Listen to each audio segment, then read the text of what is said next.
بسم اللہ الرحمن الرحیم۔ السلام علیکم۔ آج سے تقریباً 1000 سال قبل 20 اپریل 977 کو جب سامانی حکومت کمزور ہو گئی تھی تو اس کے ایک صوبہ دار سبکتگین نے موجودہ افغانستان کے شہر غزنی میں ایک آزاد حکومت قائم کی جسے آج دنیا سلطنت غزنوی کے نام سے جانتی ہے۔ ناظرین، آج کی اس ویڈیو میں ہم دیکھیں گے کہ محمود غزنوی نے اپنے والد سبکتگین کے ساتھ مل کر کیسے راجہ جے پال کو 2 بار لغمان میں شکست دی اور اپنے والد سبکتگین کی وفات کے بعد آپ کیسے تخت نشین ہوئے۔ ناظرین، ویڈیو میں آگے بڑھنے سے پہلے اگر آپ ہمارے چینل پر نئے ہیں تو ہمارے چینل کو سبسکرائب اور ویڈیو کو لائک اور دوستوں کے ساتھ شیئر ضرور کریں۔ ناظرین، محمود غزنوی کا پورا نام یمین الدولہ ابو القاسم محمود ابن سبکتگین تھا۔ آپ کے والد کا نام ناصر الدین سبکتگین تھا جو سلطنت غزنویہ کے بانی تھے۔ ناظرین، محمود غزنوی 2 نومبر 971 کو افغانستان کے شہر غزنی میں پیدا ہوئے۔ آپ کے والد سلطنت غزنوی کے حکمران بنے تو اس وقت آپ کی عمر تقریباً 6 برس تھی۔ ناظرین، سبکتگین نے اپنے بیٹے محمود غزنوی کو جنگی اور سیاسی دونوں قسم کی تربیت دی۔ شاید وہ شروع سے ہی اپنے بیٹے کو مستقبل کا سلطان بنانے کے لیے تیار کر رہا تھا۔ ناظرین، کہا جاتا ہے کہ محمود غزنوی اتنا طاقتور تھا کہ جو گرز اور نیزہ وہ استعمال کرتا تھا اسے دوسرے لوگ مشکل سے ہی اٹھا پاتے تھے۔ وہ اپنے باپ کے شانہ بشانہ ہر مواعظ جنگ پر بھی جانے لگا تھا۔ ناظرین، محمود غزنوی کی زندگی کا پہلا بڑا امتحان ہندوستان کے راجہ جے پال سے میدان جنگ میں ہوا۔ ناظرین، راجہ جے پال غزنوی سلطنت کی بڑھتی ہوئی مقبولیت سے خوف زدہ تھا۔ اسے ڈر تھا کہ کہیں غزنوی اس کی سلطنت پر حملہ نہ کر دیں۔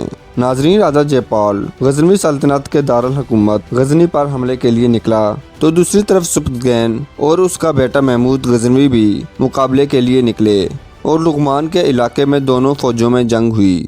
دونوں فوجیں ڈٹ کر مقابلہ کر رہی تھیں۔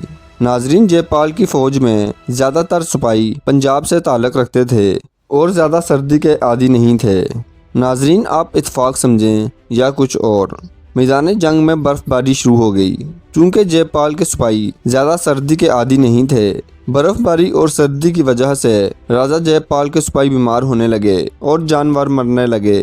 راجہ جے پال کو اپنی شکست صاف دکھائی دے رہی تھی تو اس نے سبکتگین سے درخواست کی کہ وہ راجہ سے 10 لاکھ درم اور 50 ہاتھی لے کر صلح کر لے۔ سبکتگین صلح کے لیے راضی ہو گیا اور اپنے کچھ افسر راجہ جے پال کے ساتھ لاہور روانہ کر دیے تاکہ وہ راجہ جے پال سے تاوان کی رقم اور ہاتھی لے کر واپس آئیں۔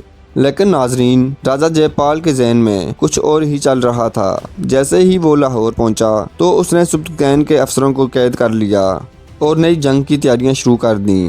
ناظرین، اس بار راجہ جے پال نے تنہا جنگ لڑنے کے بجائے ہندو ریجن کی دوسری ریاستوں دہلی، اجمیر، کلنجر اور کنوج کے راجاؤں سے مدد مانگی اور راجہ جے پال ایک بہت بڑا لشکر تیار کرنے میں کامیاب ہو گیا جس میں 10,000 گھڑ سوار اور بے شمار پیادہ فوج شامل تھی جن کی تعداد تقریباً 1 لاکھ تھی۔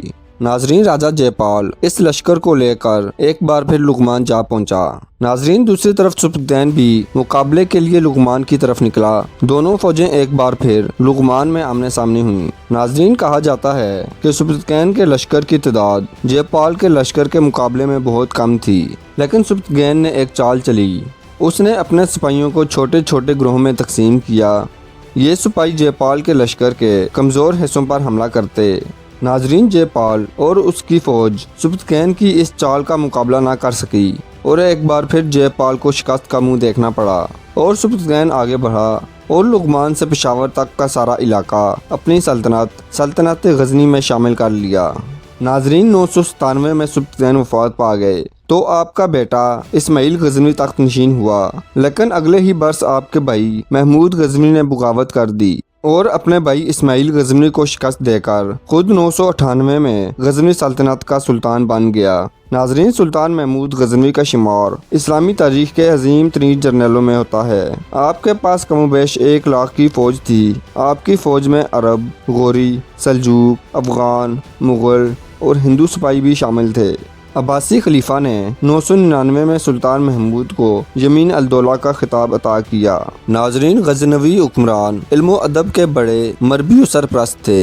خصوصاً محمود غزنوی کے دور کے فردوسی اور البیرونی کے کارنامے دنیا آج بھی یاد کرتی ہے۔ فردوسی کا شاہ نامہ فارسی شاعری کا ایک شاہکار سمجھا جاتا ہے اور دنیا اسے آج بھی دلچسپی سے پڑھتی ہے۔ البیرونی اپنے زمانے کا سب سے بڑا محقق اور سائنسدان تھا۔ اس نے ریاضی، علم حیات، تاریخ اور جغرافیہ میں ایسی عمدہ کتابیں لکھیں جو اب تک پڑھی جاتی ہیں۔